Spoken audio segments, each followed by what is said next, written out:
Vous étiez plusieurs à le demander dans les commentaires, donc voici le retour de Madame Drapier. Qui Madame Drapier est ma prof au lycée que j'ai eu seconde et terminale et qui m'a appris beaucoup, notamment à dénombrer. Dénombrer, c'est compter le nombre de possibilités dans telle ou telle situation. Un peu comme ici.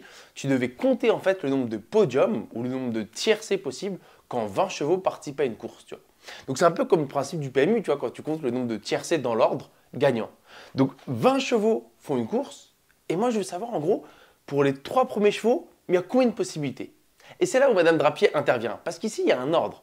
Arriver premier ou deuxième, ce n'est pas la même chose. Donc, il y a bien un ordre d'arrivée. Et donc, en fait, on mettait des petits tirets qui constituaient les différents cas possibles à compter. Ici, en fait, comme c'est un podium, il y a la première place, la deuxième place et la troisième place. En fait, il faut que je compte première, deuxième et troisième place. J'ai combien de possibilités? Voilà, ça c'est le premier, ça c'est le deuxième et ça c'est le troisième. Et en fait, lorsqu'il y a un ordre, si tu te poses les questions de la bonne manière, tu ne te tromperas pas. C'est quoi ces questions? En fait, il faut que tu te demandes, pour la première place, il y a combien de possibilités? Il y a 20 chevaux, donc en fait, la première place, elle est possible pour les 20 chevaux. Donc pour la première place, il y a 20 possibilités. Maintenant, pour la deuxième place, il y a combien de possibilités? Il ne reste plus que 19 possibilités. Un cheval ne peut pas faire premier et deuxième. Tu vois. Donc à partir du moment où le premier est arrivé, il n'y a plus que 19 possibilités pour la deuxième place.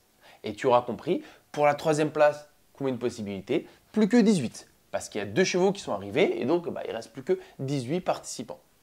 Qu'est-ce qu'on fait de ces nombres-là? La fameuse question. On les multiplie en fait. J'ai vu pas mal de vidéos où j'expliquais pourquoi on les multipliait, mais normalement c'est assez instinctif. Donc en fait, le nombre de tiercés dans l'ordre ou le nombre de podiums différents que tu peux faire lorsque 20 chevaux participent à une course, c'est ce nombre-là. Et ensuite, soit c'est un QCM et donc tu peux trouver avec l'ordre de grandeur des solutions, soit après, tu n'as pas trop le choix, tu poses la multiplication.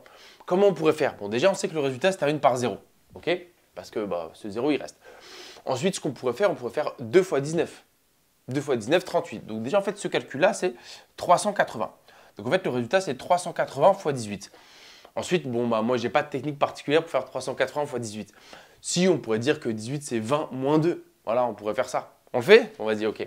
Alors, le calcul, c'est 380 fois 20 moins 2.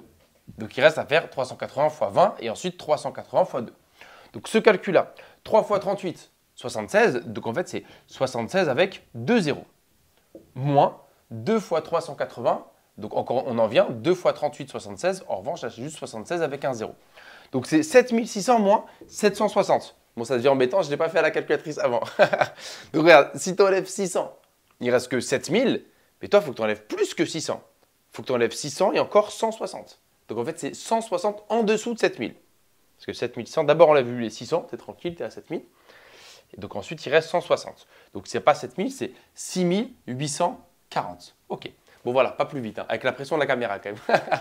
Donc, en fait, le nombre de tiercés dans l'ordre que tu peux faire si 20 chevaux participent à une course, c'est 6840.